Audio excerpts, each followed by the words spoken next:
Hey, what's going on, everybody? It's your homeboy E Short once again, hanging out in my man room with my homeboy Les Miller, and this is the ENL Sports Talk Show. What's going on, Les? How you doing? I'm good, E. How you doing, man? What's going I'm on? doing great, man. I see you commandeered a special guest for us this week, man. What you got going on, bro? Yeah, man. We got my boy Dave Brown, man. We go way back to the Oneana days. He was a good brother up there. He was one of the peacemakers, because we were on two different hills, man, and it was one of those things. But New York guys was like, "Oh, yo, what's up? We got to stick together." So, with that being said, I just want to introduce my brother Dave Brown, bro. Dave, tell us about yourself. Hey, nice to be with you guys. First, let me say I'm really gratified, Les, that you brought me on. Uh, Short little story here. Les was a good guy. I remember when he first came, I think Les was a freshman, I was a junior, and he was a big dude, man. We was like, yo, where are they getting these guys from, man? And not only was big, but he could play, and Les went to Hartwick. I was at SUCO, State University of New York at Oneana. And I guess metal sharpens metal. We used to battle against those guys and stuff. They would come over our place. Sometimes we would go over to their place. And once a year, we would have a scrimmage, and it'd be tough too. We weren't taking no prisoners. We had something to prove against those guys because they were a division ahead of us. Plus, it was a rich ass school. The school was like filthy rich. Everybody went to that school, had cars and all of that. So we was like food stamp guys and stuff. So we like, yo, we had to put on. We wanted to do battle.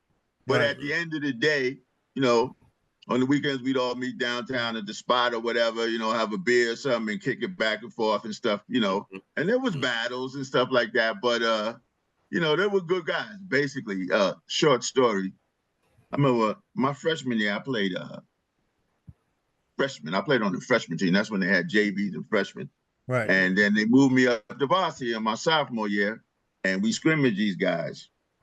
So there was a freshman that came in my sophomore year, tall, skinny kid. His name was Jerry Foreman. Oh, Man. So we scrimmaging, and coach called me and said, Dave, come here.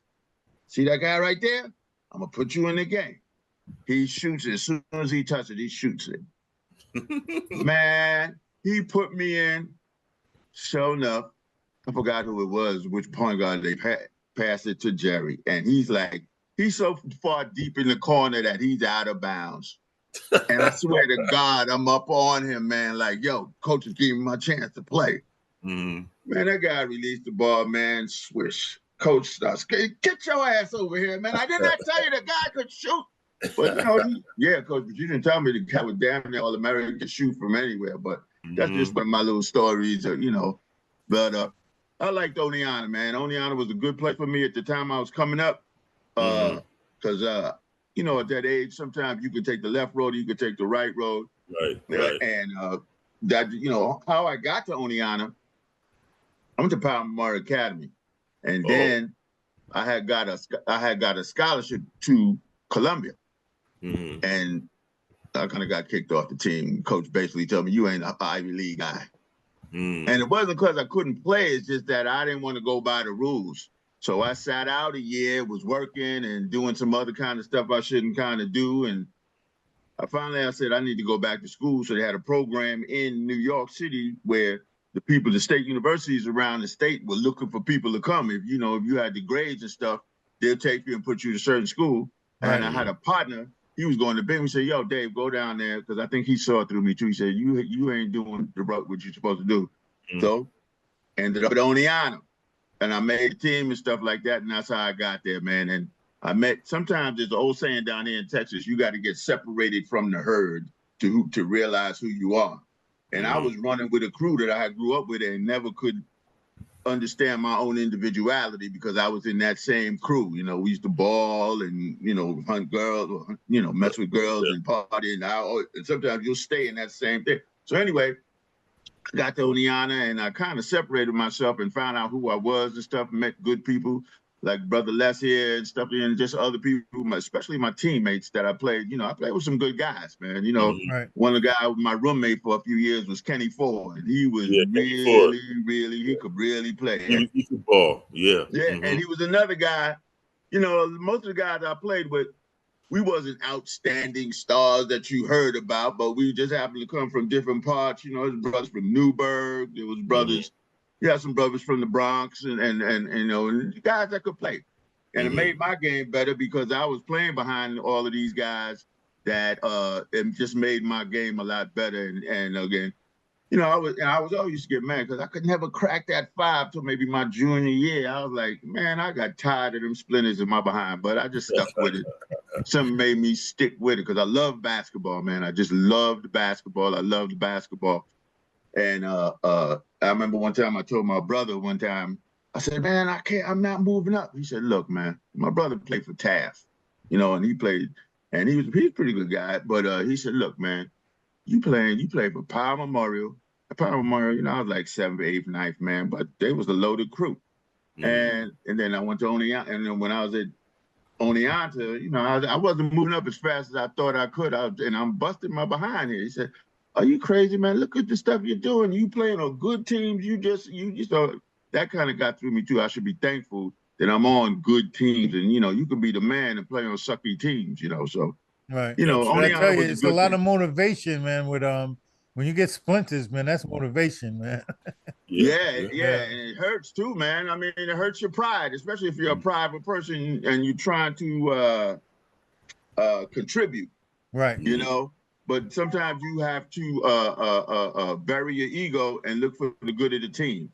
You know, so a lot of times, especially my first couple years, I just had to get out there and play as hard as I could and help the guys in practice to be better, so that when they got out there, you know, so they could do their thing. And you know, that's why I got a lot of gratitude out of helping those guys get ahead. You know, and plus you gotta stay prepared because you never know what one game is gonna something's gonna happen and you're gonna be called up.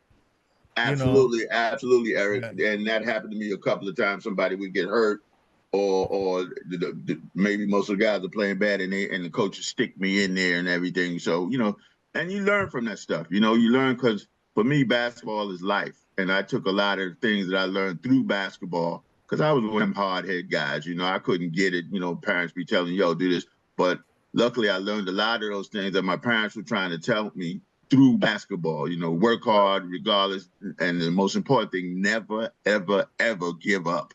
Right. You know, because you never know what could happen. And so, you know, Oneonta was really, really good for me. And like I said, I met a lot of good people, like Brother Les and the other brothers.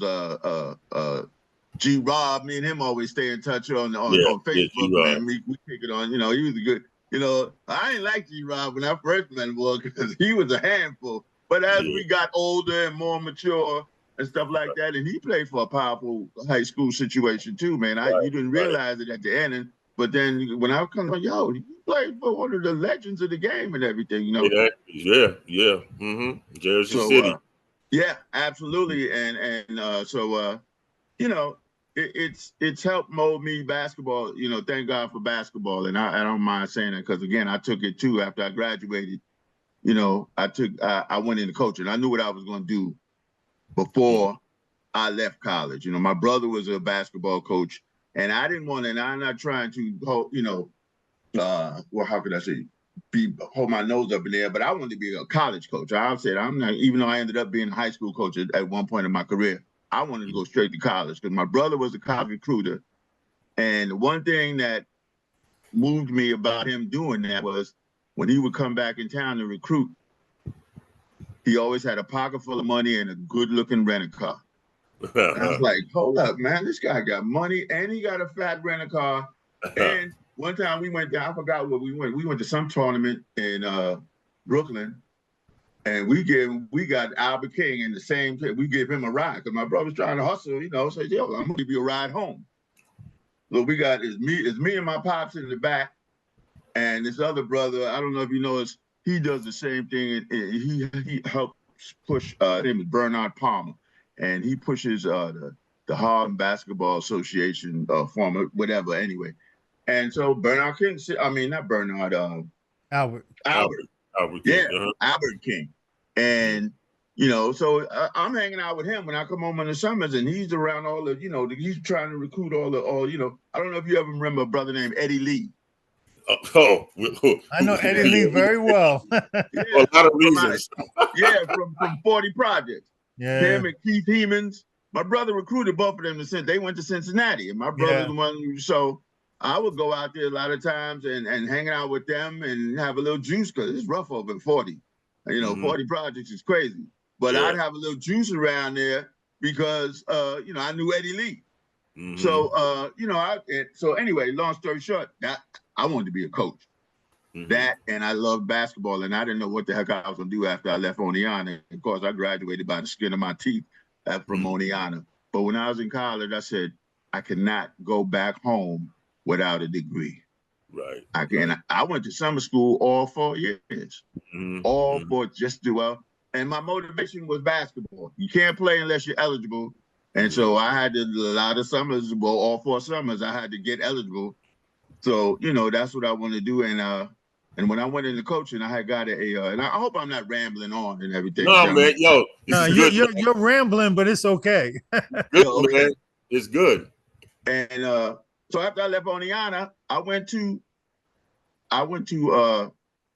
had got an internship at St. John's. And anybody knows if you want to get into coaching, you got to go see The Godfather. Yeah. And The Godfather is Lou Carnesecca. If you want to get into it, but legitimately, and the best way to do it is to go see Lou. So my brother knew Lou. I didn't really know Lou, but I knew this guy. He was a ref, and I grew up in this youth organization, and this guy was a really famous ref in high school basketball. He used to ref at the Ruck, and he knew Lou because Lou had a camp. Him and Red Sarachek. Yeah, exactly. They had a camp, and what happened was it was all white guys that was going to the camp. So they said, "Well, look, we need some black kids up here." So they would talk to this guy. His name was Billy Clark, and he said, "Can you get us some black kids? We'll let them come on a scholarship and go for free." So I knew Billy Clark really, really well. And when I graduated, I said, "Look, Billy, I want to get into coaching." And even though my brother was in coaching, my brother was a hard ass. He said, "You're gonna have to get in it yourself. I'll tell you what to do, but I ain't doing no nepo baby stuff. You gonna get in there." And so so he would give me names. I talked to Billy Clark. So Lou Carnesecca called me and he said, well, I called Lou Carnesecca, matter of fact, and naive. They say I was real naive. I would call over there and think coach gonna pick up the phone. And every time I called like 100 times, and he was like, "Well, I'll take your number, I'll give you coach." So finally, I swear to God, that is no exaggeration. At least 100 and some times, and probably the 150th time, the secretary put me through. And I talked. He said, "Well, come on and talk to me. Let's see what's going on." So I got my little, my mom had bought me a little interview gear when I graduated and everything. Put his tie and shirt on and went over there. And he talked. He said, "Look, I'm gonna give you an internship, and you ain't gonna be able to sit on the bench or nothing, but you come to practice every day, and just be around and set picks and all of that." And that was an experience in and of itself, man. Wow. I can imagine. Keep going. I gotta fix something, but keep going. Okay. Who was on the team? Who was on the team? Man, Wayne McCoy was on that team. Okay. They had a brother from Brooklyn, Curtis Redding. Curtis, oh man, you're at Kurt. Yeah, he went to Kansas, and then he came back to St. John's. And then I believe, and then they had this brother named Reggie. What is Reggie's name? God, dog, this is a long time ago, man. Reggie Carter. Yeah, he went to Hawaii first, and then he transferred back. He was there, and then they had this real bad brother, but he was a freshman, but he was real serious. Kevin Williams. He went on to play. Kevin Williams. He went to play. He went to Cleveland. Yeah, those are all the fellas, man. You naming all the fellas, man. Yeah, Kevin Williams. He went to Ben Franklin, and he wasn't highly booked, but homeboy had talent, man. I remember one time coach said, "Look, they're gonna have a scrimmage." He said, "Brown, I want you to ref the game." Pay me $100 too. But I said, all right. And I'm reffing the game. And one time he took off from what seemed like the dotted line, dunked on Wayne McCoy. And I just screamed out in the middle. This is the middle of the scrimmage now. Oh, shit. And you reffing, right? Okay. And I'm reffing. And one of the benches, and one of the guys one of his name is Ronnie Rutledge. Yeah.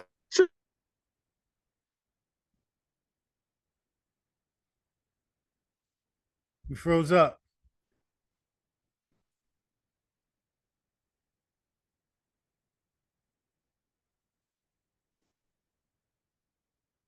See how you froze up? But I had a good time over there. Then I just went on, and then there was an opening at the end of the year at Houston. Mm-hmm. And I put in for it. And at the time, that's like 1980. And at the time, that's not so much now, but most of the schools around the nation, they want somebody from New York. Okay. They wanted a player from New York. If you could get a player from New York, that was a good sign. So Coach Lewis flew me down there, and they had a position. I don't know if they have it now. It was called a part-timer. And it's basically the gopher guy, you low man on the totem pole. But, if you want to get into business, you take it. And they pay you, enough to cover your car, and an apartment and everything else. And so I was lucky I got it. I went down there, he put me up in a hotel, stayed and hung out with those guys. And at the time, Coach Lewis had a lot of heat on him because he had about 3 or 4 years where they were terrible. Maybe they might have made the other tournament, I can't call it off the top of my head, but they wasn't making the NCAAs. They're making NIT, yeah. They're making NIT. So, but you couldn't tell it from him. Coach Lewis was real cool. You couldn't tell it, the heat was on him. And so he said, yeah, well, come on. And he called Coach Connor Seckler, and Coach said, yeah, Dave's a good dude. I went down there and hooked up, and I liked it down here. That's why I'm probably still down here, brother, because I liked it. That when I first got down here, man, it's like, man, you see all that. Well, the first thing that attracted me was them big butt Southern girls, man. I was like, oh, shit.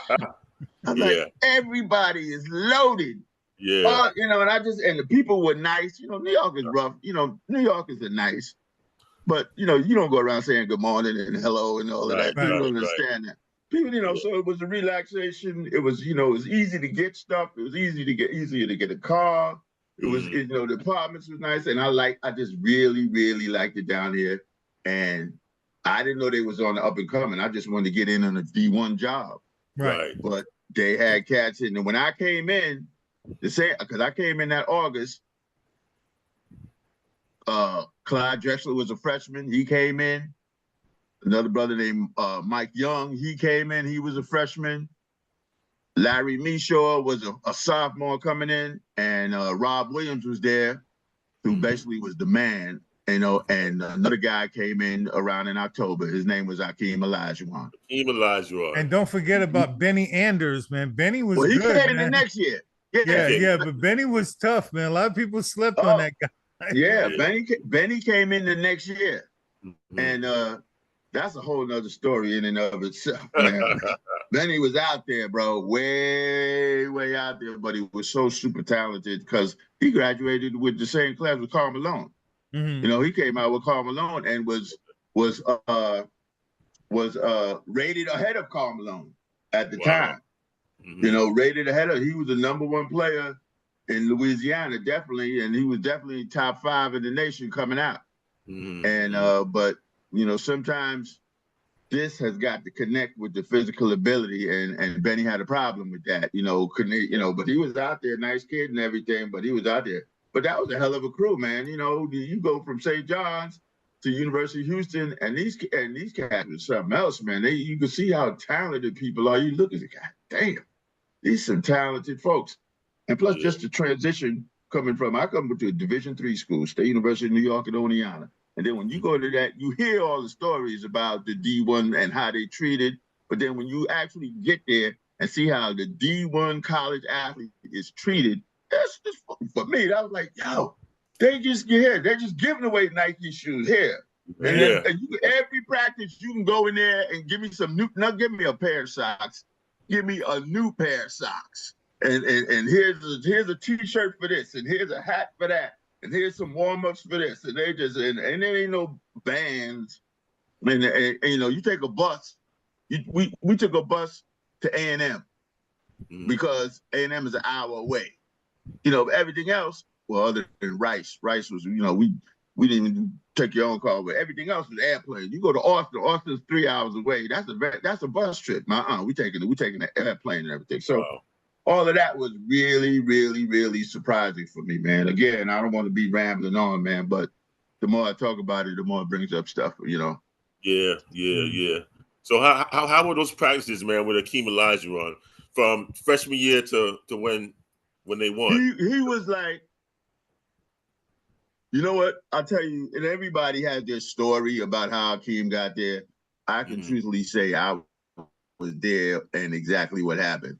We were sitting in the office, and there was me and there was two other sisters, and it was just one of my mentors. His name was Terry Kirkpatrick. He was a big heavyset brother. He's from LA. So we're sitting in the office, and every afternoon, Guy would he would leave for home and go, because he lived like a mile away from the campus, and he would go and go take a nap and have lunch with his wife.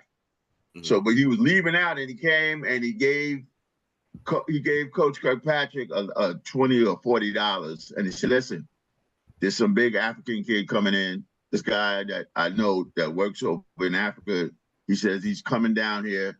He said, and he said it just like this: slap some shoes on him, give him some shorts, because the guys played every afternoon over at one of the gyms, and see what see if he can play or not. And he left it just like that. He said, "Pay for the cab." So he said, "Okay." So Akeem pulled up right in front of the office and got out the cab. He had a pink Samsonite suitcase. That's all he had, a sweater on. And we gave him a nickname because he had on these church shoes. We used to call him Reverend Cleveland because he had on these big black regular shoes. So we came in, and the first thing he was doing, he was bowing to everybody. "Hello, sir." And he bowed. "Hello, sir." And he bowed. Respect. And we kept, yeah, exactly. That's it. We said, "Yo, you ain't got to bow. We don't do that over here. Yo, what's up? We appreciate it." So but that's just how he was. We wanted to get something to eat. And he just, he's a real polite, real respectful guy. And so we go back to the gym, give him some shoes. And for a long time, you know what? He wore shoes that were too small for him because that's what he thought the size he had to wear. And we found out maybe a month later, because his feet, he had blisters on his feet. The manager was looking at his feet when he wrapped his feet for wrap his ankles. So, "What's up?" He said, "I think it's from the shoes."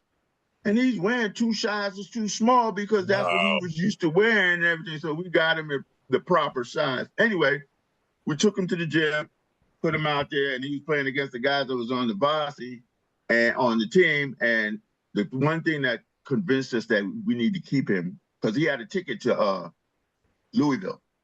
He had a connecting ticket to Louisville. And he got the ball. Somebody gave him the ball. And he went up to dunk on this dude. We had this one kid from Florida, about 6'8", about 285, just a big old construction hand country dude. And the guy went up and blocked Akeem, and he blocked him so hard that Akeem fell on the ground. Akeem picked up the ball, went up again, tried to dunk it on the same dude. Dude did the same thing, fell on the ground. Akeem picked it up, tried to dunk it again. 3 times, got blocked 3 times. But I looked at the coach. Coach Kirkpatrick looked at me and said, "Yo, we need to keep him." Just for that him. Fire. Exactly, Eric. Exactly. Just for his keep trying. Because most guys would say, "All right, that's enough of that," or whatever. Right. Yeah, you can't teach that, man. You can't teach that. He kept picking the ball up and trying to dunk it on the same guy. And then after that, we said, "Yo, we ain't got to see no more." And then we still had to convince coach. Like, we went back to the office, eyes all lit up. "Yo, coach, you got to keep this kid. You got to keep him." Because you could see he's an athlete anyway, the way he run up and down the court. Just running up and down the court like he was 6'4", 6'5". And coach said, "Wait a minute, you got too excited." I said, "Coach, you got to keep him. This guy is it. He's it." So we ended up, we put him up in a hotel for 2 weeks. And then we got him because we couldn't get him in school because the school had already started. Then we got him in the dorm and got him a job in the dorm. And he worked until the second semester started, and that's when he got in school and everything. Wow. Wow. Wow. So And a lot of and people he don't understand though that if you look back at the history of like, you know, pro basketball, he was like the forefather of people respecting big men who could run, like, or at least entrusting them with those kind of skill sets. Right. Because if it wasn't for him, people would have thought big men are just robots, you know, go down low and that's it. You know, he showed that you got better foot speed and footwork than most, you know, guards, you know. And to he was be a around that hybrid. environment had to be incredible for him. Yeah, he was a hybrid. You know, he could run. He had agility. He just wasn't a north and south guy. He could stop and go east and west. He had the long arms, and he wasn't 7 feet. Homeboy 6'10". Yeah, Easy. yeah. He wasn't 7 feet. He wasn't 6'11". He's six legitimate. I'll bet the ranch, if he's not him, might have listed him as that all these years. Right. But when you put him down, because we had a couple of 7-footers on the team at the time, these white boys, Dave and Danny Bunch, they were legitimate 6'11", and he wasn't as tall as them. But you know, there was a lot of competition too on that team. You know, you had Clyde at that time in there, and Mike, and then a year later Benny. So the competition every day was like insane. You know, it's just insane to sit up there. You know, a lot of times I'd be standing up there. One time, Coach Lewis said, "Hey, Coach, close him out," because I was just sitting up there in awe of some of the stuff that I would see on an everyday basis, especially with Clyde Drexler, man. He's like insane, man. Yeah. I mean, some of the stuff he would do is like insane. He had these big old hands, man. And he was just, I was like, and I hope I never showed it. I said, but one time Coach called me up with my mouth hanging up, but I'm like, I ain't never seen nothing like this, not up in person. I mean, I've seen stuff, but to see it on an everyday basis and the consistency of the talent that some of these guys had, man, I, to this day, I consider myself so blessed. And it's not like I went down there, oh yeah, I'm gonna go down there because Clyde and Akeem and Betty there. I didn't know who the hell was down there when I went to apply for the job, and I didn't know that those guys would show up. But you know, like I said, you know, sometimes if you hope for stuff, you'll get blessed, be way beyond what you ask for. Oh yeah, definitely. And it's like, you know, and the funny thing for me, like Clyde is like, he was an adult about his career. Like he could, I mean, like, at least what the public saw was an adult conducting adult business. And it's like, I never saw like a lighter side of him. He always just seemed to be just business as usual. You know, he's coming in to get the work done, and wasn't much of a talker the way, you know, like the media tries to grab a hold of you and get you to spew stuff. But he maintained through his whole career a certain way that he conducted himself, man. And you know, can you speak to the kind of guy that he was? He was a very nice guy. You know, he was a real nice guy. Most of those guys are really, really nice, you know. But Clyde, you know, Clyde would say, like Thanksgiving or holidays would come around and say, "Yo, Coach, we know you ain't with your people and everything. Why don't you come over to the house? You know, Mom's cooked up a good meal and stuff like that. And you want to come over and stuff and eat with us or whatever you're willing to, you know, you're always welcome to break bread with us and all that." Now, he was a nice and a very, very nice guy until he got on the court. It's like, it's something like a switch would be flicked and he could turn into a very mean person. A very, very mean, literally, no, I'm saying mean person, especially sometimes if he ain't get his way, you know. But it seemed like as soon as he crossed that line off the court, he turned into, you know, just a teddy bear, just a nice guy. He said, matter of fact, I remember one time, and this is the honest to God story. He walked up to me, he said, "Coach, I need you to do me a favor." I said, "Yeah, Coach, Clyde, what you need?" He said, and it's the honest to God truth. He said, "Yo, my sister is dating an absolute bum. I want you to come over the house and I'm gonna introduce you to my sister, and I want you to go out with her. I said, Clyde, I can't do that, man. He said, and his sister's good looking too, real smart girl too. I wasn't going to ask, man, but Yeah. Yeah, no, she's good looking. Mhm. She's a good little woman, man. But I just didn't feel comfortable doing it. And she got a boyfriend and all of that. I ain't wanted. I said, he said, I would have been more concerned about being set up, and it's like, she comes out and she looks like me, no, she looks like a Shrek, you know what I'm saying? no. I had seen her before because they would come to the games. Okay. He comes from a very tight-knit family. Mhm. And they would come to the games, his mom and stuff like that. His brother, he had an older brother that always looked after everybody, and he had an older sister. And he said, Coach, this guy that he's talking to is an absolute bum. And would you come over and please, I'll introduce you, I'll get you. And I said, Clyde, I'm not comfortable with that. And again, we never talked about it again, but that's just the kind of guy he was.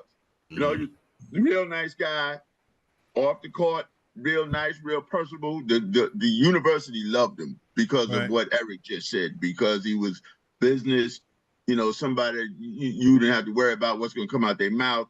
He always conducted himself in a professional manner, absolutely.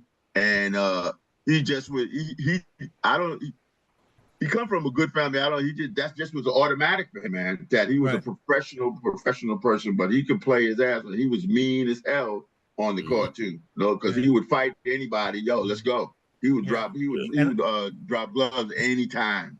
And it kind of like disgusts me because I think he was a hell of a lot better than a lot of people. He never got his due. I'm serious, man. I've seen a lot of times him playing, man, and I've seen him do things and just destroy people. And I just don't think that they don't talk about him enough, and what he brought to the table, And he's comfortable with that. Of course. Yeah.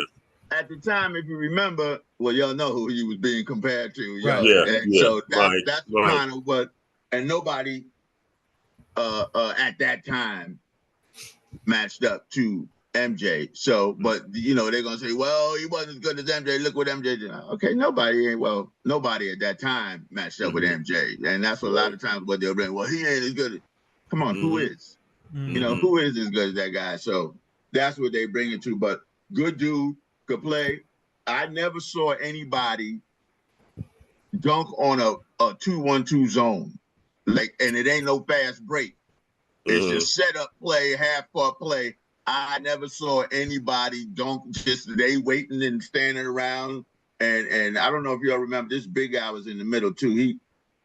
He went to he played a long time too in the NBA. He went to University of Texas, and then he went to Indiana. And I can't remember his name right now, but a big 6'11" guy played for a long time. But Clyde, I never saw that. I just never saw a zone, 2-1-2 zone set up, not a fast break, just a half-court game. Homeboy split the middle and just went up and dunked it right over this guy. And Thompson, his last name was Thompson, I remember that. But Clyde did some phenomenal things that I had never seen in my life. And I see him every now and then today, and we kick it and stuff like that and stuff. Good dude and everything like that. But just a phenomenal. I don't want to say athlete. I want to say basketball player. Just a phenomenal and made it. He had 2 scholarships. One to Texas Tech and the one to U of H. Yeah, I heard that people weren't recruiting him. Wow. Yeah. So, well, back then, Eric, they had a state law where high school athletes couldn't do the camps in Texas. So you wouldn't get any national coverage if you played basketball. You play high school basketball unless somebody wrote you up or something. But nobody could never see you unless they actually came down there and recruited you. And at that time, too, as it is now, Texas is known as a football state. What I'm going down to Texas, there ain't number of football players down there. So that's one reason why that guy stayed so buried, because the pub, now it's all over. If you could play in Mongolia, they're gonna find you. That's Right, right. That's exactly. right. But back then, and that was good for Guy because he kept a lot of those guys home. Right. Once that thing opened up, then a lot of those players started leaving town. Right. So that's And that how was that across was. the board. That's like all sports, and that's why they keep all the Texas football players. Yeah. It's because they're Yeah. not being recruited nationally, and Mhm. Texas is like its own country sometimes. Yeah. Well, Yeah. if they see that you're gonna be good, they start in early. They start in early at you, sophomore, or junior year. A washing machine shows up on your porch. Something like that, or you need 4 new tires or something that'll show up, mysteriously. So they that's another thing I was down here that I found too, man. When I first came down here, they wasn't bashful about recruiting and getting stuff. Damn, Les, I knew we should have moved to Texas. Man, I'm telling you, right? they was not bashful about nothing. Wow. What you want? Okay. You get, man, it was like when Benny Anders got here, he came here in one of them Firebirds. He came on campus with a brand new Firebird, T-tops and all, drove up on campus. They wasn't, what does it take to get you here? Yeah. That's what they'd ask you. What is it I got to do? And they would do it, man. And I'm not just talking about U of H. I'm talking all the schools, all Baylor, Texas Tech, Texas, SMU. They wasn't playing around. They wasn't playing around, man. And in order to keep up, you had to do whatever it took, or you get lost. Right. So the competition was fierce just locally, never mind nationally. Oh yeah, you had other schools in the state that were competing with you. You show up at somebody's house, and there'd be another 2 or 3 other recruiters there. And it ain't like you could sneak over there because people be camped out and all of that. So, hey, you know what? You know who I recruited from Brooklyn, man? And I was so sad. And if y'all see this guy, y'all should tell him that Coach Brown said, yo, my man, Sky Irvin. I was getting ready to ask you about him. I was getting ready to ask you about Andre. Yeah. Yo, he came to visit. They loved him, man.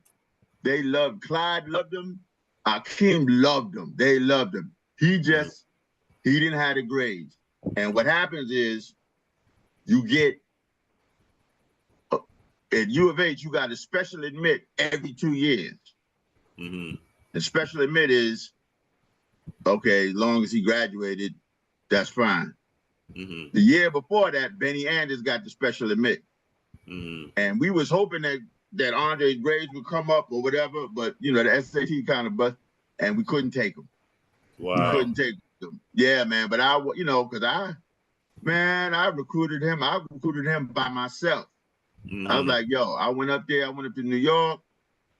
I remember he lived on this, and I don't know Brooklyn that well. Everybody thinks that if you from, regardless of what part of New York from, you posted, man, I said, Brooklyn's far from the Bronx, man. Yeah. I didn't go to Brooklyn to play ball because it's too far. Yeah. You know what I'm saying? And Queens is far. You usually play in your neighborhood and stuff like that, unless it's a tournament. I think I played in one tournament in Brooklyn. I don't think I was coming back. They might have changed us to the number 2. But Andre used to live, I forgot where he lived, but it was by the train station and by the number 2. And I forgot what it was, somewhere around there. And the building was almost abandoned. And he lived on the top freaking floor. And the building was abandoned almost and it was a tough situation. Mm-hmm. But there was some dudes out. So I got out the rent-a-car. I said, fuck. Took off my sheepskin, put it in the trunk. It was cold too. Because there was a little crew hanging around the front. I said, nah, I'm gonna park down the block, took my sheepskin off, put it in the trunk, went up there, and usually what I do, if I'm in a rough neighborhood, I'll say, yo, y'all know whatever player I was looking for. And they would know. They say, yeah, you a college recruiter? And they would take to you, whoever it was, the crack dealers, dope dealers, or just the flat out gangsters. They would be like, oh, you coming to see our guy? You college recruiter? I said, yeah. I said, yeah. She, come on, I'll show you where he at and blah, blah. And so they showed me. Man, this guy lived on the freaking last floor. It was like a 6-story. But I went up there, and his mother was real nice to me, man, real nice. And we sat down and we talked. And I said, man, you know, we just need a visit. And my thing always to New York kids was, do you want to be a peanut in a peanut jar or a jelly bean in a jar of peanuts? You know, get out, see what's going on with the world is bigger than New York and everything. Yeah. And he believed me, and he came to visit, and he said he even was going to sign. He wanted to sign so bad, but, you know, it just broke my heart. And if y'all ever see him, you tell him Dave Brown said, yo, I ain't seen him in a minute and everything. Yeah. I talk to Andre all the time. You tell him Coach Brown said hello, please, if you would, Eric. Yeah. Because he was a real good dude, real professional, and they loved him down there, man. When just on the 2-day visit. Akeem, Andre's a good guy, man. He actually lives down here. I live in Charlotte. He lives down here now. Oh, okay. I think he lives in he actually lives where my father's from in Greenville, North Carolina. Because his son is playing. So and he can play. I mean, Andre could play. Oh yeah. He was on that crew. He played on that crew with them, man. We went to see him. I don't know if it was the championship or the playoffs. We had just played Seton Hall over in New Jersey in the Meadowlands and lost. So me and this other coach from LA, we stayed over and went to the game.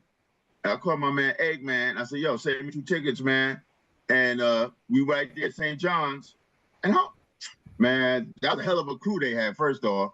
And I wasn't messing with Jerry Reynolds because that was way too complicated. I said, Coach, I'm not. He said, well, what about that kid Reynolds? I said, Coach, it's too complicated. We don't even need to mess with that. Right? And nothing on Jerry.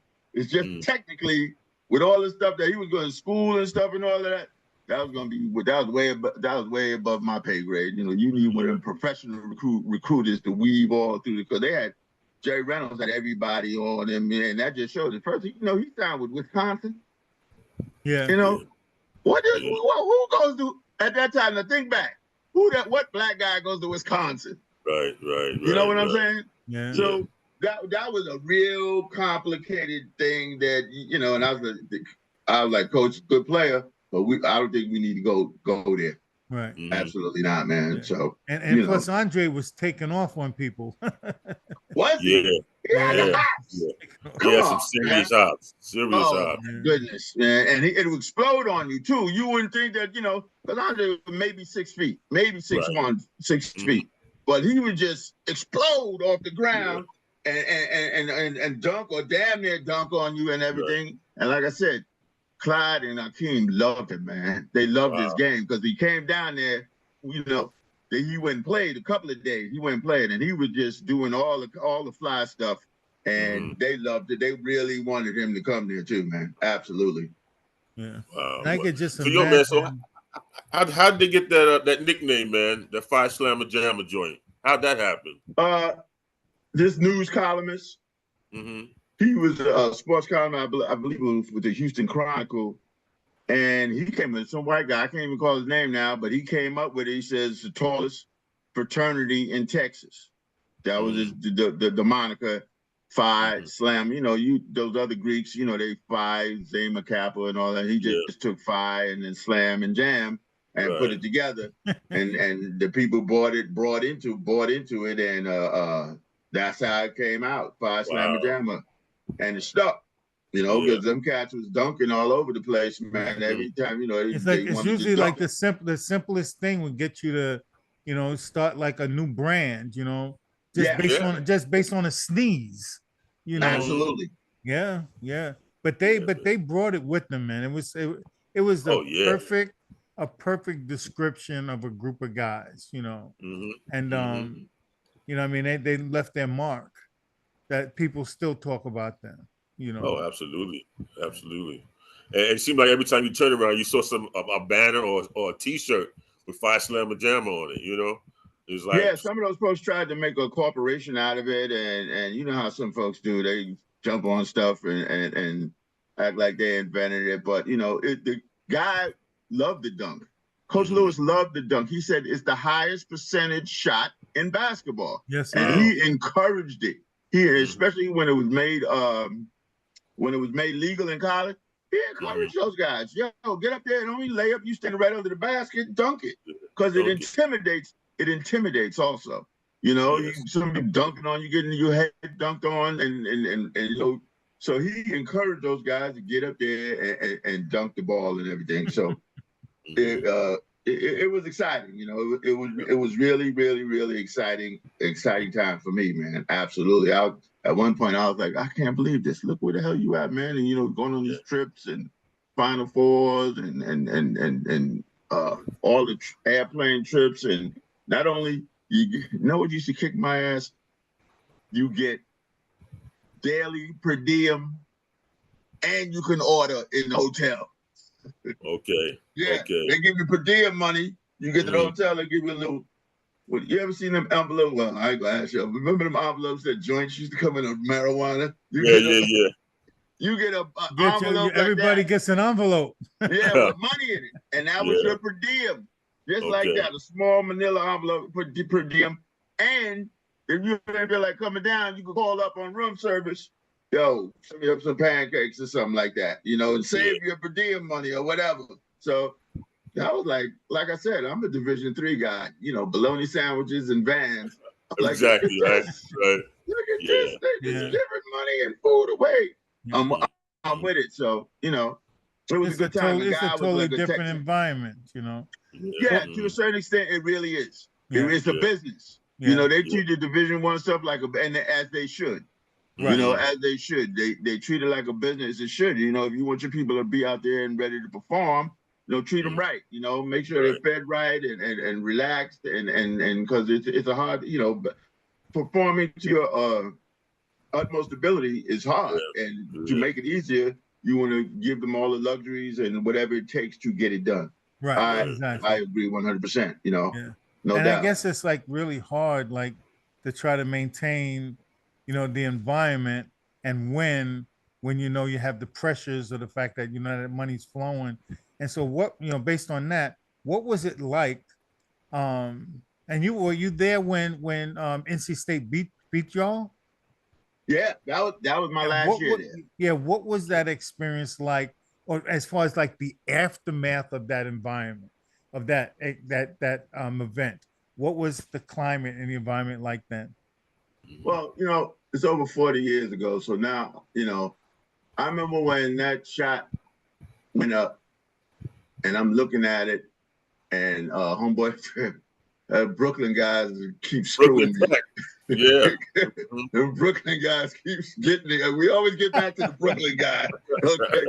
Homeboy catches the ball and dunks it.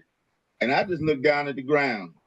And I, you know, because we were supposed to win it, you know, quote unquote, you know, they were supposed to win it. But when you look at that crew that they lost to, that wasn't a bad crew.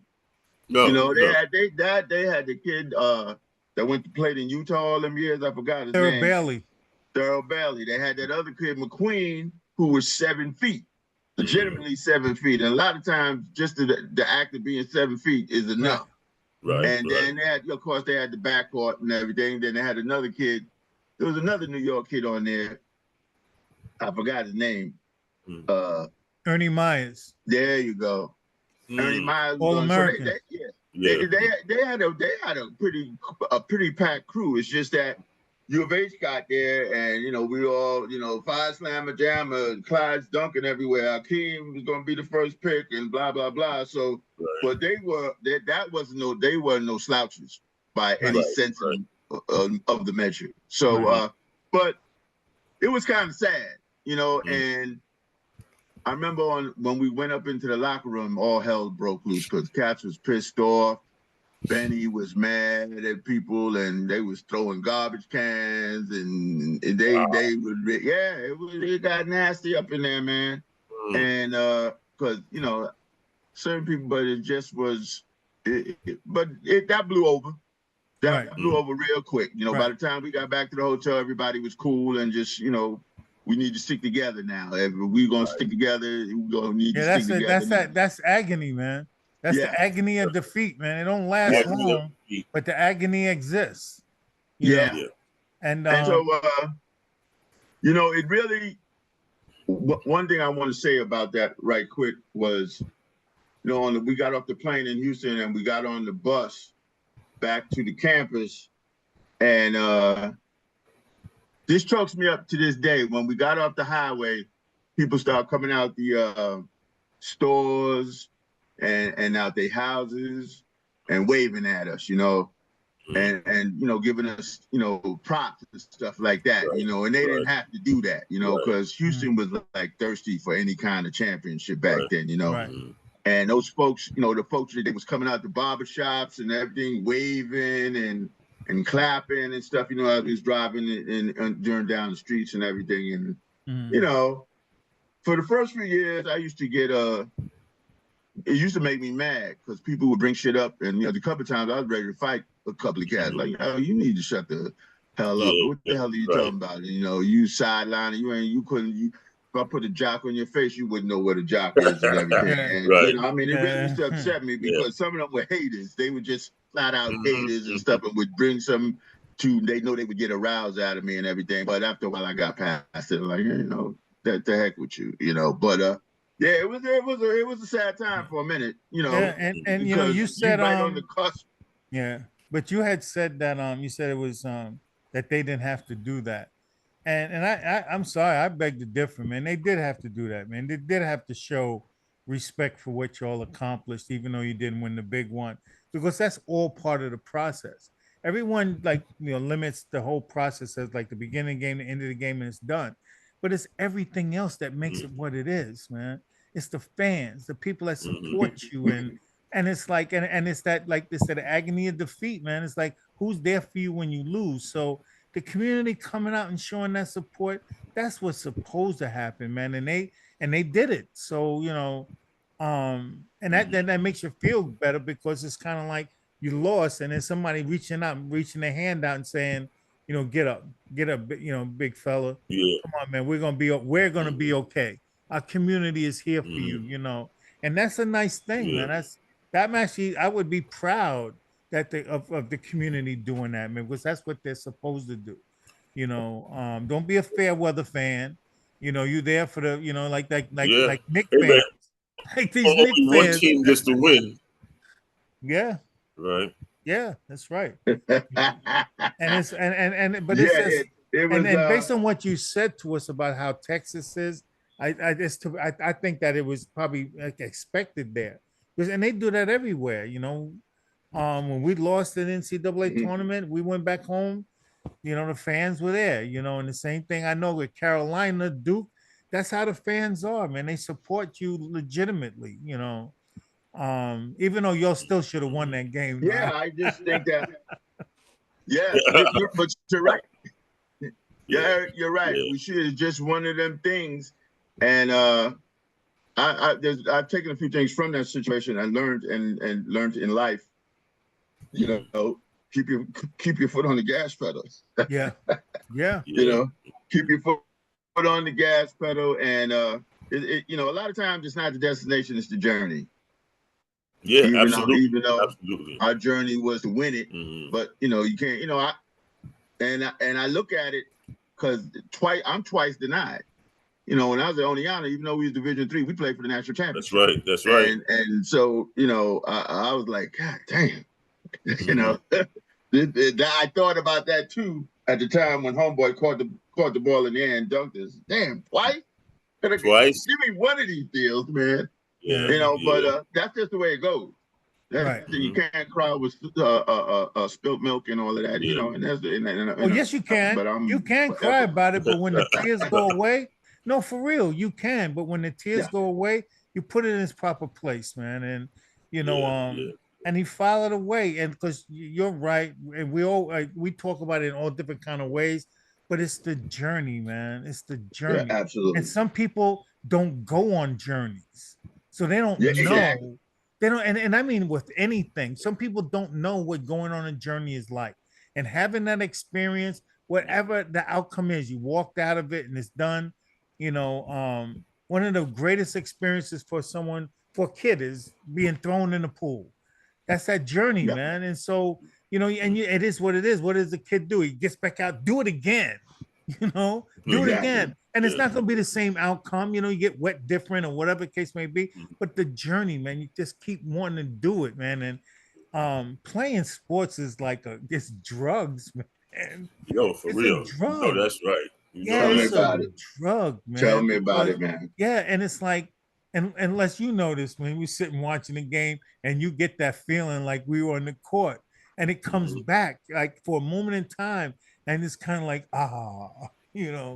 Yeah. And so your experiences, man, and like just to make it and experience being treated as one of the teams in the national championship and how they treated Right. you and that whole experience, the hotels and Yeah. just playing an NCAA tournament is an experience in itself. Believe me. That's right. And That's right. people, if you have never done it, you don't know. And it doesn't, when it's all said and done, you don't think about it. But it's like, gosh, I went through that journey. It's my experience. I own it, and so Yeah. those guys are good, man. They went on to have great careers and it's like nobody's mad at none of them, man. They good to go. Yeah, I don't man. care if you lost, man. I That's seen right. you dunk, Akeem. I seen you dunk on people crazy. Win, lose, or draw. So it's a special moment to know that you were part of something like that.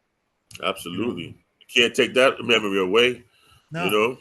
No, not at all. I want to give a special props, and I'm mad that I'm forgetting.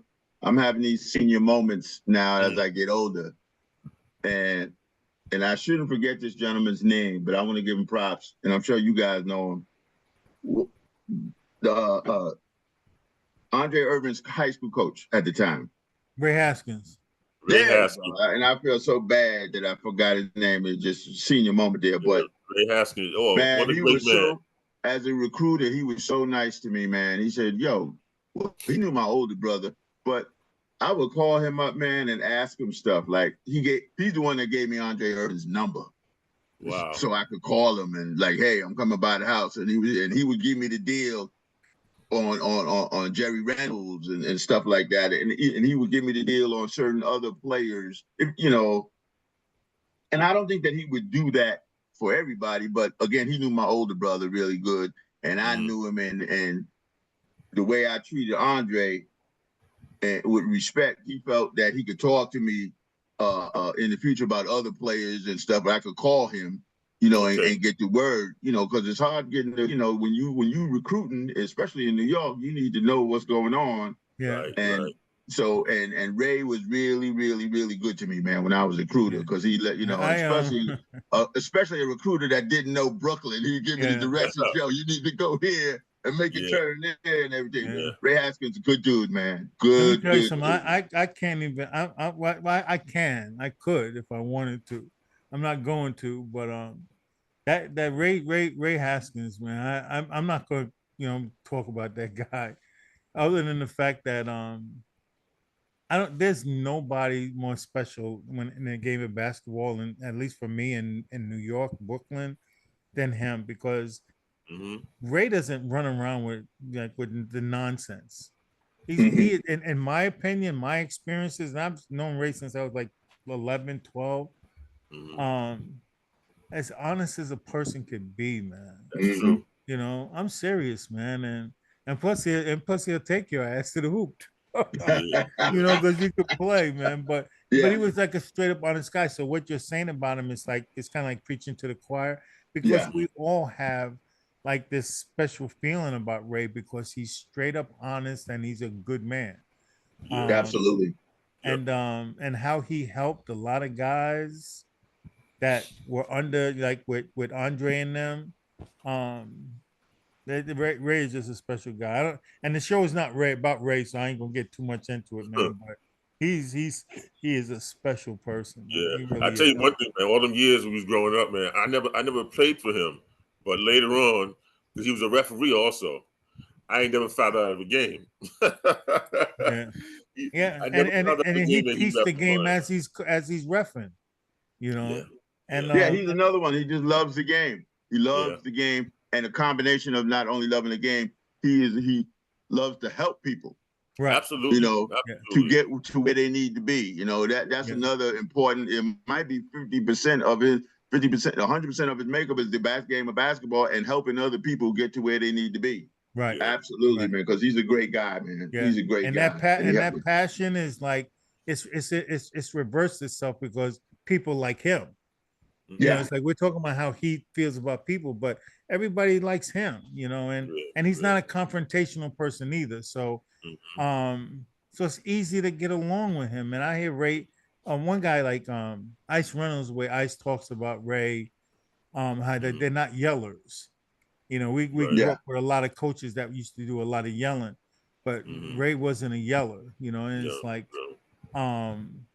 he communicated with people. You Mhm. know, it's real simple for him, you Yeah. know. Absolutely. And Absolutely. it's just that's one of the gems of New York is Ray. And you mentioned another one actually, and may he rest in peace.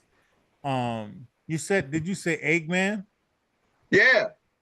Kenny Williamson. You I know, mean, him go way back. Now he's a Wow. character. He's a freaking character. He wasn't, and yes, God bless his soul. But yeah. he was a character. But he kind of raised me up in coaching. But that's And but you see, he was connected with St. John's, and yeah, exactly. you know, because I knew him from Riverside. Yeah, So that's where you he know, came up from. yeah, That's how yeah, he he came used to up in coach. coaching. Yeah, he used to coach us at Riverside. And last time I saw him, when you mentioned his name, and last time I saw him was actually at the Jordan Classic here in Charlotte, and him and all of the general managers, they're all sitting in a certain place watching these high school plays. That's when Anthony Davis was a senior, and he was there, and we ran into each other, man. And he was always a good brother, man. You know, and he went out of his way to introduce, like it was like 8 different general managers. He went out of his way and introduced me to every single one of them individually.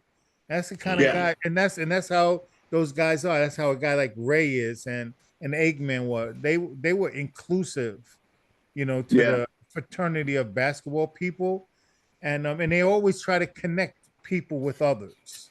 Right. You know, Right. Right. Mhm. and I miss him, man. I do, man. Ray was a good guy, man. And I mean, yeah. Eggman, Eggman was a now I good got a man. different opinion.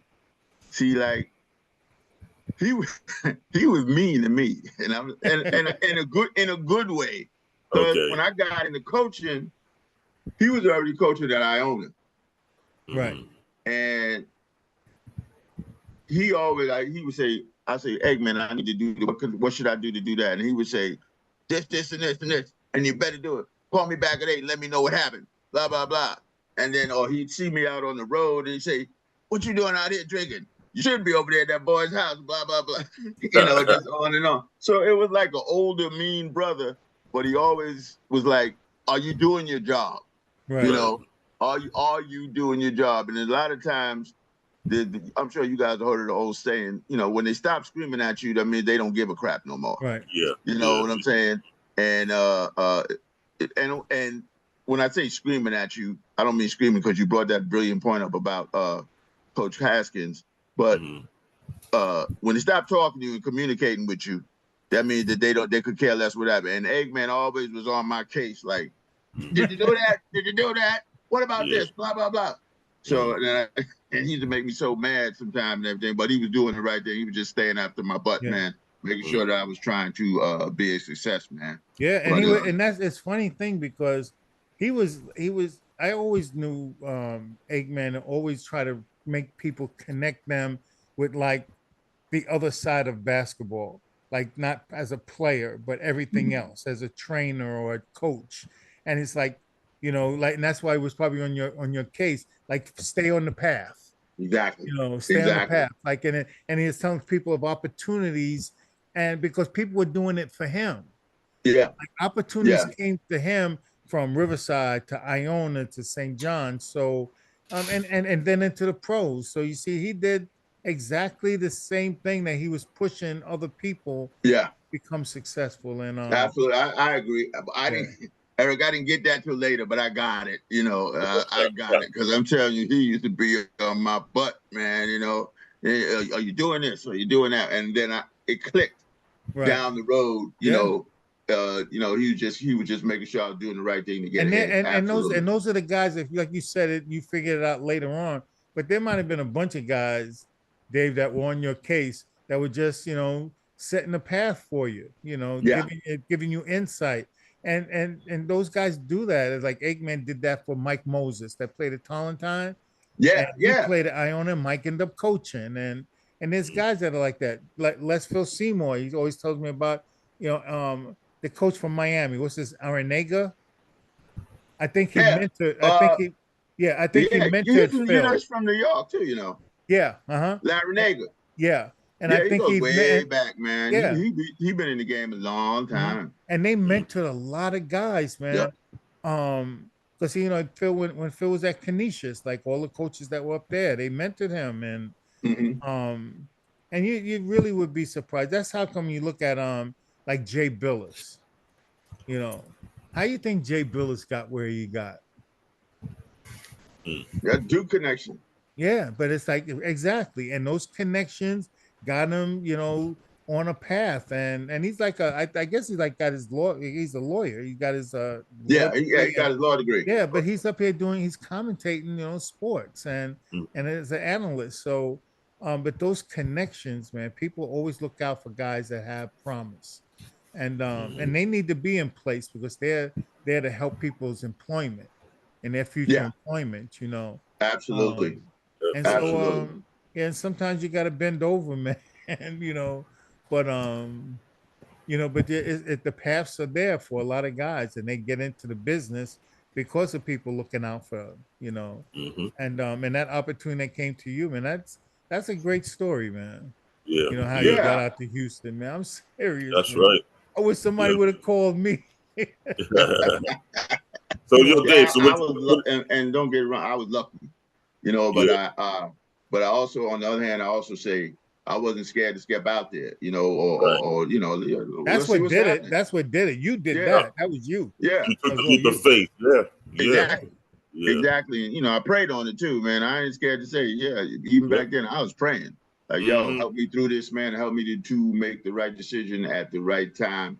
And it worked out, it worked out. And I'm blessed to have been a part of that U of H program, man. It was a really good thing and helped me move on in my coaching to be a head coach and into junior college and being a high school coach. And it gave me a little clout. Yeah. That's what I was going to ask. What did you do after that? After I left U of H, because like I said, I was at part-timer position and everything was cool, but I wasn't moving up. And the two guys in front of me, they were there. And they wasn't going anywhere. And I'm not mad at them, but they just went. So I took another leap of faith, and there was a junior college job open about 3 hours northeast of Houston. It was Jacksonville Baptist College, and it's a junior college. But they played in a pretty good league, but they were terrible. They were absolutely terrible. It's a private school. It was a private school, and it was run by the Southern Baptist leadership. Well, all the Baptist religious people that got money, that's where they was getting their money from. So, I went there and got the job and everything. They went, all the hullabaloo came with, University of Houston, we got to, okay, fine. Got up there and there was money up there. It's just that they had a strict code. There was a male dormitory, a female dormitory, and then they had the basketball dormitory, which is down there. Well, they had a bunch of apartments. So, I said, okay, it was cool. But the guys they had on the team couldn't play a lick, man. They couldn't beat a good high school team. So, but it's a job, and I'm the head coach. So I'll make a way from there. So we was getting our ass kicked. I brought in a kid from the Bronx with me. He went to Palmer Murray. He came down with me, and there was one kid from Louisiana there, but we was losing everybody, and especially the ones at our league. We played San Jacinto, and they would just beat us by 50. Yeah, San Jacinto. I know them. Yeah. So I was like, okay, I know what I got to do. And so I would recruit locally, and I would go down to Houston, but nobody wanted to go there because it was known as a Baptist school. It was 95% white, and it was known as a Baptist school. The only black people there was the players. Okay. So I said, okay, nobody wants to come. Okay. So I just said, I told the athletic director, look, I need an airplane ticket. And I'm going to LaGuardia Airport. And I just started scouring New York City. And I'm going to say this now, because it don't matter. I had a guy, I had a guy in Dallas.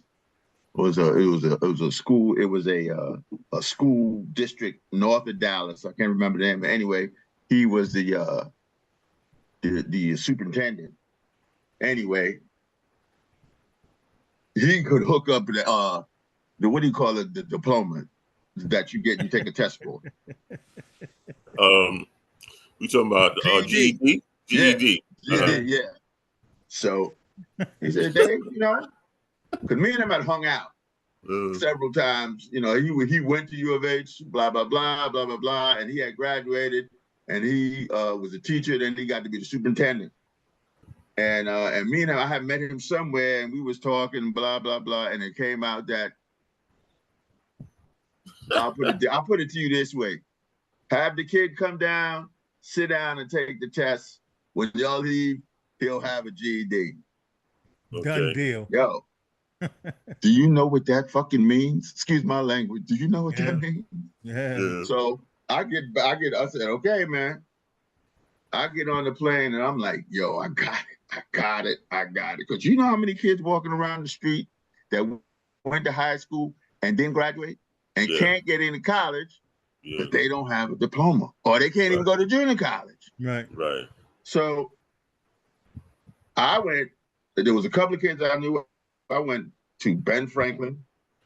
I went down to Brooklyn. What is this school in Brooklyn? There's a school, well, it's not in Brooklyn. It's like right at the bottom of Manhattan and 2 stops from Brooklyn. Anyway, I got around about 10 cats. Straight out of Brooklyn, Queens, and the Bronx and Manhattan. There's about 10 dudes. And I said, and the money was there, they flew them in and everything. I said, yo, y'all got a program? And it was basketball and golf was the only programs at this school. That's all, nothing else. And so, I went to Riverside, looked at some kids. I went all over. I knew some kids. And you got to know people in New York City too, especially if you recruit. You got to know them AAU guys, and you got to know them and the whole bit. And I rounded up about 10 or 12 guys and brought them from New York City down to East Texas, to Jacksonville, Texas. Immediate turnaround. We make the playoffs. We lost in the playoffs. We still in B. San Jacinto because they had every All-American in the world. But the next year, still those guys now are seasoned. You can be as good as you want, but until you play actual college basketball and you got to get that college gravy on you. Right. The next year they're good. The next year I get a hookup from I got 2 guys. I knew a guy that was in my brother. Matter of fact, that's right. My brother went down to Venezuela one time, and he stayed looking for players. And so he said, I know 2 guys. They got to go to junior college. I don't know if you remember this brother that played for the Rockets named Carl Herrera. I know the name. He won a NBA championship. Carl Herrera. Then he went to San Antonio. And then there was another brother that was there. His name was Gabe. I forgot his name, but one was 6'7", and Carl Herrera was 6'10". They came up. We beat the crap out of San Jacinto that next year because they had everybody. They had Boo Harvey. They had this kid Richardson from Virginia. Both of them went to St. John's. They had some big, they had everybody. You know how San Jacinto used to be. If you had to go to junior college and you was good and you needed to get into Division I, you went to San. Anyway, ended up beating them and a couple of times. But I knew what to do and where to go. And I learned it, and I'm telling you, Les, man, I love basketball, man. And to extend it from the court to coaching, man, I just loved it. And especially when I got there, that gave me a lot of confidence too. Because I was a head coach. I never was a head coach. And I was a head coach. And that was one of my dreams too, because I always wanted to because back then, like everybody's game is now almost the same, you know. Usually, but back then you could tell different parts of the country's games. You know, Cats was good, but you could tell, you know, maybe they're from the Midwest, they big and strong and thick, you know, get rebounds and all of that, you know, and whatever. And you definitely could tell the New York kids. So I said, you know, I could bring some New York kids down here and win real quick down, just because of the stuff that they do, you know. Because these kids was, in the summertime, they was playing on 55th Street in the Entertainers Classic and in the Rucker. Right. You know, that's how good they was. Yeah. You know, so and then it combined them with the Venezuelans. These cats, because these two guys played on the same Olympic team that played against the Dream Team. Okay. Wow. Yeah, that's how good they were. Herrera is that guy that's like as dark as a phone, right? Yeah, exactly. Yeah. That's it. Herrera.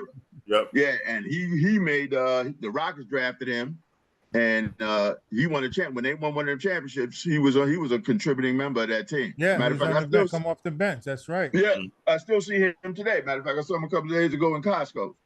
Okay. And yeah, that's my guy. That's my guy, man. He's very grateful to this day because that's another cat, man. When he came up from Venezuela, my homeboy was dirt poor, dirt, because he didn't actually live in Caracas. He lived like 2 hours outside of Caracas, up in the mountains in the jungle.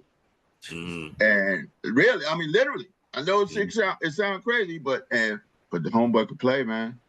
Oh, matter of fact, you know who else was on that team? It always comes back to a Brooklyn cat. My man, Mo Scurry. Mo Scurry was on that. Wow. Moses was on that team? Yeah, he was on that team. It was Mo Scurry, Boo Harvey, this guy named Richardson who was real good. He went up to St. John's. They had a couple of cats. They had one guy. They had a crew. Oh, remember homeboy that played for Vegas with him? He was on that team, that Vegas team that won it. That was crazy with Larry Johnson. Larry Johnson. And then the tall brother from DC. Hunt. No, not Hunt. The tall guy. I know you're talking about. Kind of remind me a little bit of like Horace Grant. He was 7 feet. He's from DC. Yeah. He played on that team. He was the center. I can't remember his name though. Yeah, I remember that kid. Damn.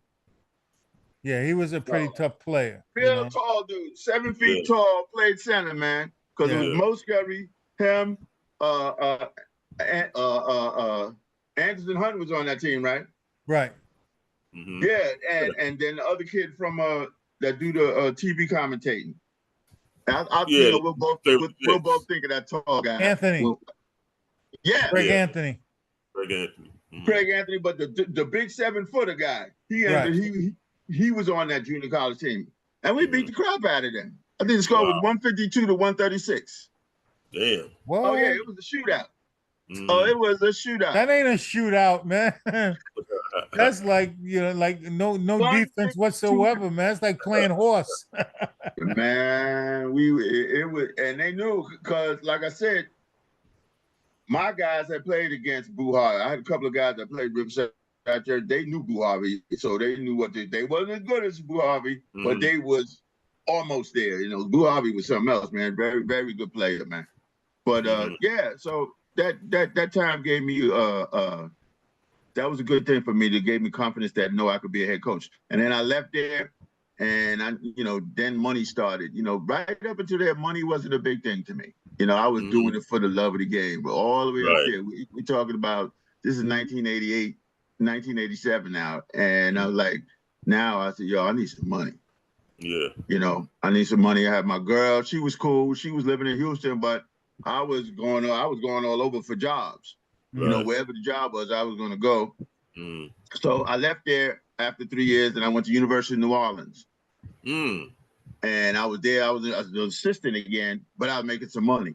Right. You know, I had some money. I was making some money because it's about time for me to start, banking some money and not living from, hand to foot or whatever and stuff like that. And so, I stayed there and stayed there for a year, and we got fired. What? Yeah, I worked for this guy. He's a good guy. His name was Art Tolis. And he was a recruiter at heart first. You got some guys in coaching, they can coach, and everything. But then you got some guys in coaching, they recruiters. Right. Okay. They gonna get players. They don't care who or what or whatever. And this was this guy, I used to call him a shark because he taught me so much about recruiting. And I had thought I had known it all, but the people I had worked under, it was easy for them. You know, I worked for Lou Conaseca, then I worked for Guy Lewis. All they had to do was pick up the phone because of their stature, right. You know, and who they were.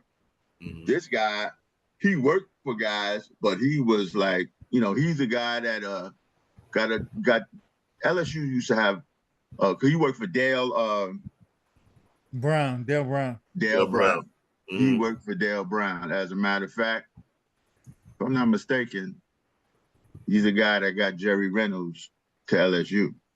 Oh, okay. Okay. The guy that got Jerry Reynolds to LSU was Lester Roberts.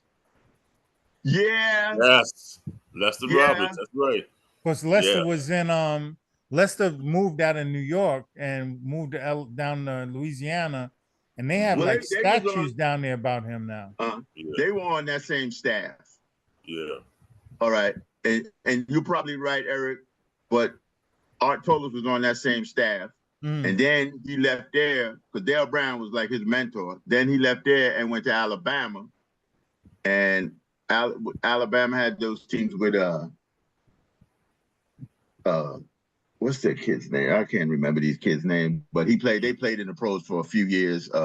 McKee, Derek McKee, and a couple other dudes that come out of anyway.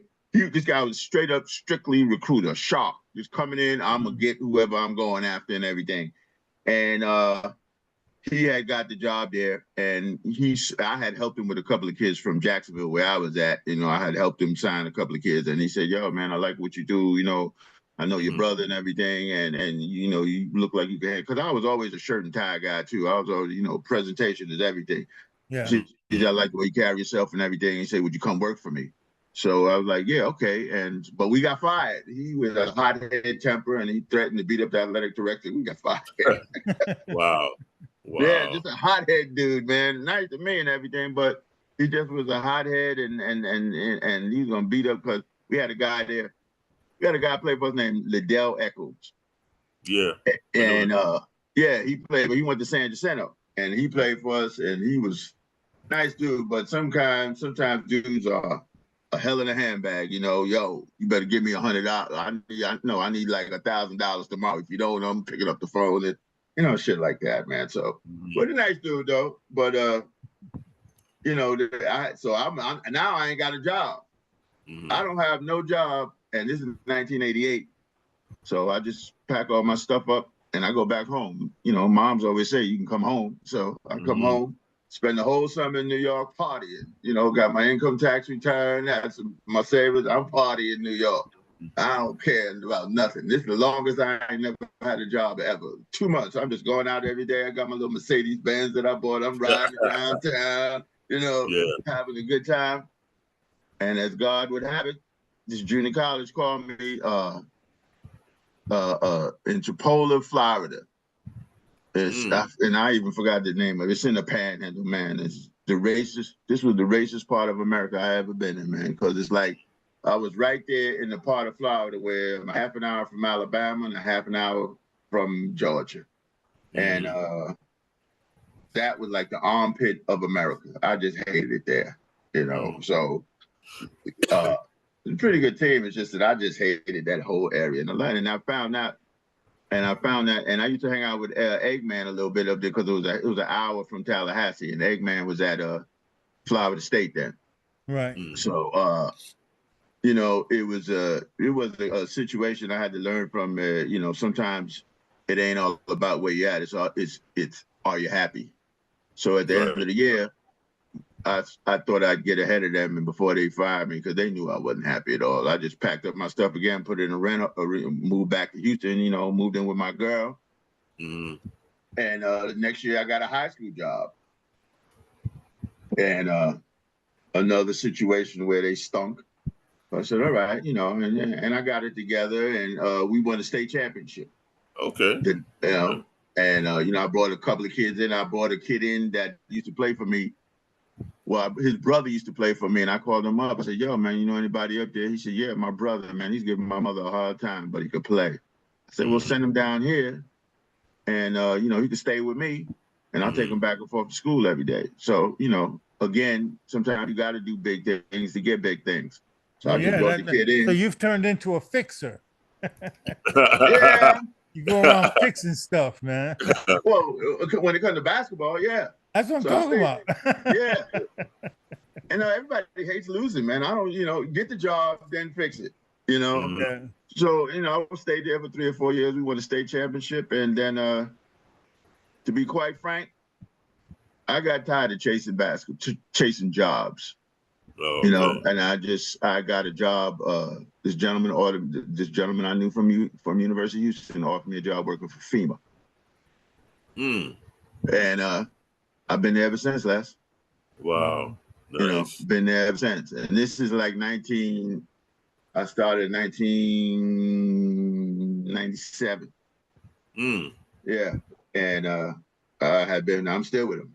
Okay. And so that was the extent of my coaching. It was just, I got tired of looking and going all over America. I said, I'm not doing this. I'm not fed up. I love basketball, but, and another thing that helped that too was I didn't feel like I had to chase anything less. I had done, every time I look back on my coaching and basketball, like, okay, U of H, I went to Final Four. It's not like I don't know what that experience is. Right.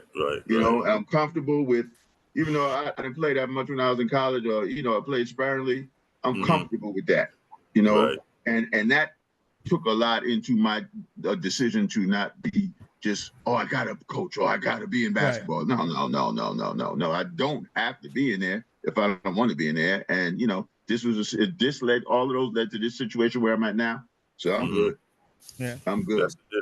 Do you think that the environment, and you having to chase it, kind of turned you off to the process as well, or it had an impact on, making you say, you know what, chasing this is not what I expected it to be?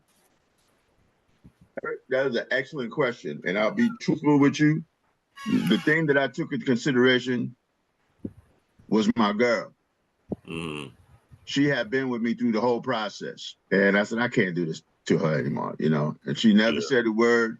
When I had to leave Houston, she would always hop a plane and come see me wherever I was at. And I can't, that was a major decision. It was like, I don't want to be selfish, and just, it's all about me. It's all about coaching and it's all about, I just couldn't do that. And again, it was about, I didn't feel I had to do it anymore. Right. As far as accomplishments, it's because a lot of people look at stuff like, well, what did you accomplish? I did all right. I did all right. I got some watches and I got some rings. I'm all right. So, yes, right. So that took a lot into it. And then, like I said, it got to be about money. Yeah. And I need to, I'm not going up to Washington State. I'm not going to San Diego or up in Maine or anything. I like Houston. I like it down here. So I wanted to stay here in Texas and everything. So, and even when the Final Four comes around every year, blah blah blah, I'm not like, oh man, I wish I could have did this, and I wish. No, I'm good with it. I'm good with whatever you want to call it, a career, or whatever. I'm good with it. Like I said, I can look back on it and say, yo, that was all right. I wouldn't want to do it any different. I would have liked to win one of the championships, but other than that, I'm good. Right. Because sometimes the process is what destroys your love for it, because you're grinding so much, man. It's kind of like, damn, I'm digging a hole and I'm trying to dig a hole and it keeps filling up. And that's what the fight is, that, you got to deal with the carousel. You got to deal with the rule changes, the environments change, getting fired, people evaluating you. based on the success of the team, how they look at you, like it's your fault that those guys can't make Mhm. baskets and they lose, and so you lose your job. And so I know, excuse me, I know a lot of people that it wears on you. It wears on you. Something terrible, you Absolutely. know.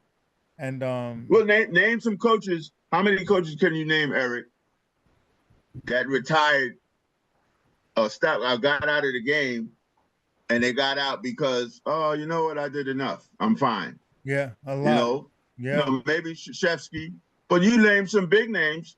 You know, John Thompson, he got out, he wasn't winning no more. Right. Lou Carnesecca got out, you know, he wasn't winning anymore. Mhm. Guy Lewis got out, he wasn't winning anymore. Yeah. You know, and there's nothing wrong with that. It's just that sometimes you get tired of the process and doing this, and I couldn't coach today. Right. And Today you're just is mentioning, ridiculous. but it's funny, you're just mentioning the successful coaches and their plight or what their path was like. But what about Danny like you said, Crum. yeah, but what about, but I'm talking about guys that were assistants, like lifetime assistants at places like VCU or at Florida Yeah. State, like you said in there. And it's like they're just grinding and grinding and not Yeah. making any headway. And it makes you turn away from that. You're busting your ass. You got to do recruiting as soon as the season's over. And then you don't miss your birth of your daughter. You don't, you miss all of these things. And it's kind of like, what do I have to show for this? I've jumped to like 5 different jobs in 20 years. So I'm just curious as to what that feeling is like. And you got to take the And leap the of thing faith is, to want to do it though, right? yeah. Well, the thing is, here's the motivation, Eric and Les. A lot of cats don't want to do an everyday job. You know, they're like, oh, the real world is frightening to them. And I was one of those guys until I actually did it. The real world is frightening. You know, usually cats in sports and basketball, you're not getting up and doing a 9 to 5. Right. You know what I'm saying? You're not driving down the same freeway every day to work and then driving back and the whole bit. You know, you're on a plane here, you're on a plane there. Plus, the most important thing, you're doing something that you love. Right. And the motivation is like, oh my God, I got to do this because I can't go back and do a 9 to 5 or sit behind somebody's desk or something like that. And, you know, that's the way that goes. But like, I had an opportunity, I thought about it. I had an opportunity to sit behind the desk and it was a good job. I took it. Like, you know, like I said, I don't have nothing to be ashamed of. I still got a lot of my good friends from basketball. I still keep in touch with them. So yeah, it's almost like a nightmare for most guys in coaching to actually live without coaching and have to take a real job. You know, it's like a nightmare. I can't do this, but you know, sometimes you got to do it. You got to do what you got to do. You know. Yeah, definitely. Yeah. You know, it's crazy, man. Yeah. Yeah, we running way on that, Les. Yeah, man. Yeah, this was good though, man. Yeah, I definitely. learned a lot about you, brother. Come on, man. You know, like, and we still have our friends from basketball. Les is one of them. You know, Les was a good dude. And Les could play. You know, Les could play. We was very impressed, brother. I know we never said that back in the day because of the competition thing, but we used to, believe me, when we get behind closed doors, we used to say, yo, you see the new big kid over at yeah, that's what you say. You see the new big kid over at Hotwick, man? You say, yeah, man, that boy could go. And what about your man? What's his name? We didn't like. I'll tell you one guy we didn't like at Hotwick. We did not like this boy here. What is his name? He could jump. Oh, Ricky Cook. Man, I see. We ain't like Ricky Cook. Like everybody else was cool. Collectively as a team, we ain't like that boy. Like, yo, trip him, do whatever you gotta do. But he was a nice guy. That motherfucker jumped out the gym, man. Homeboy had up, but you know, he used to talk shit too. Oh yeah. And he would dunk or something like that. So we're like, wait a minute. You don't go ahead and be talking. But he could play though. I'll give him that, man. Homeboy could go. You know, and he was an athlete, man. I mean, and he wasn't no little skinny guy either. You know, I was 6'3", 160. Homeboy was like 2 and change. 6'3", 6'4", 2 and change, could run the court and blast off. I mean, like really blast off. Yeah. But we had a problem with him. Yeah. I look back on it now, and like you know, he cool. I think I saw him at the yeah, we was with me that time. Back Yeah, yeah, me and him came together. In 1977 and 78, boy, collectively, we like, yo, what's up with homeboy? We got to get him, man. We got to do something because he's talking way too much, bro. And it's kind of odd, man. A Long Island guy who's talking trash, right? Yeah. Well, he had his man was on our team. Yeah, right. Yeah, Bright. You know, and that was his buddy. That was his boy. We was like, we don't care that's your buddy. We gonna get him some kind of way because he talking way too much trash. But homeboy was, you know, because Les was cool, Big Mac was cool, you know. What's them other brothers from Jersey? What's the little guard that took Dana's place? Killer. Yeah, they were cool. Like one of them who had the refrigerator in their room. They had a stand-up refrigerator in their room. I think it was Killer. Yeah, we went over we was over there one time. We was up in the room, y'all invited us up, man, and homeboy had a stand-up refrigerator like you got your house. He had it in his room, man. I was like, damn, these brothers living good. Yeah. But you knew Big Don too, huh? Big Don, man. Big Don's a good dude, man. Yeah, man. May he rest in peace too, man. Yeah, we used to think Big Don was like 45 because he looked. I know, right? Yeah. Big Don looked older than everybody, man. You know, but he was a cool dude. Could play too. Yeah, he had that beard. He had that beard at 12. Yo, man, for real. He was big, man. Harvard just had big dudes, man. You know, we lucky we had somebody 6'6", 6'7".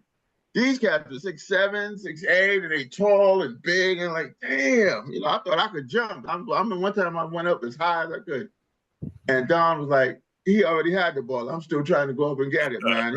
He's a good dude, though. He's a real good dude, man. You know? Yeah, he's a good dude, man. Absolutely. Yeah, it's always good to know that, you know, the communication across lines of schools transcend into, you know, the future, how guys are good guys, you get to know them as competitors, and that just reinforces what we say all the time about the relationships that are formed by being an athlete. And like you said about Clyde Drexler, you know, as soon as he gets on the court, he's a killer. But, you know, off the court, he's the nicest guy in the world. And absolutely. And that's what makes a person a true athlete in their sport, is when they separate the two. You know, that on the court they're competitive, off the court they're, you know, they go back down on earth. And you know, it's just really nice to see that. And some great stories too, man. Some really great stories, man. So absolutely, you know, and so, you know, with that being said, man, we've gotten to like the end of the show. But I just want to say, Davis, like really a pleasure talking with you and having you on. Absolutely. It's a lot of informative stuff, and especially the association with Brooklyn and Andre and all of that. It kind of reinforces some things that we kind of knew. And it just, you know, it just wasn't in the cards, but he would have definitely been a great addition to the Five Slammer Jam. Yeah, you know? Absolutely. And please tell him, Eric, that we talked. Okay. Please tell Sky that we talked, and I asked him, tell him I hope everything is going well for him. One more thing, Les. Do you ever see your coach at Harvard? Yeah, we talk all the time. Yeah. Yo, Nick tell him Lambros. Dave Brown said, yo. Okay, I will. Good dude, man. Really, definitely. really good dude. I worked on his camps one year, and he let me bring my little brother and let my brother go for free and the whole bit, man. Okay. You know, so tell him Dave Brown said, yo, good dude, man. Good dude, man. I'll definitely do that. He just turned 85, man. He's 85 now. Wow. Yeah. I was his first recruit, man. I was his first recruit, man. Really? Yeah, because he was assistant coach before. Yeah, he was assistant until homeboy went to Pittsburgh. Yeah. He couldn't. But he couldn't top that decision, though, man. After he got less, it was all downhill from there, man. You know, because he went to the top of the mountain, got the top of the mountain, but you know, didn't get nobody else afterwards, man. But it's a good job on his part. Me and Larry Carpenter, we were freshmen together, but Larry got recruited by the other coach. So that's why I was Nick's first official recruit. Oh, The other okay. coach Yeah. had recruited Larry for Hartwood, and Larry thought he was actually going to take him to Lafayette. You know, Really? but he didn't. Yeah. I'm glad he didn't because that was my dude, man. He's the all-time leading assist guy still, and Yeah. he used to Yeah. rub He's my a good hands player. because he be throwing me fucked up passes, but I'll catch them shits, man. Yeah. Yo. Yeah, I remember those games y'all used to have against, and I don't gonna hold y'all, but I remember those games. And believe it or not, man, we were really cheering y'all when Cheney State used to come up there, man. Yes. We were yes. definitely cheering for y'all, man. Those are some good games, man. Those were some good games, man. Because Cheney State had a crew too, man. You know. Yep. Yeah, definitely. You know. Yeah. So Gentlemen, yeah, man. we could be here all day, man. I know, Let's right? stop. True. But For once real. again, everyone, it's another, ENL Sports Talk Show with guest David Brown. Want to thank him for being here, and just let everybody know, tune in and check out the next show. All right, let's Thank be you, well. brother. All Thank right, you, man. David. Thank you, brothers. Y'all take Okay, care, man. man, and good All luck right, on you your too, on man. your podcast. All right. Absolutely. Okay.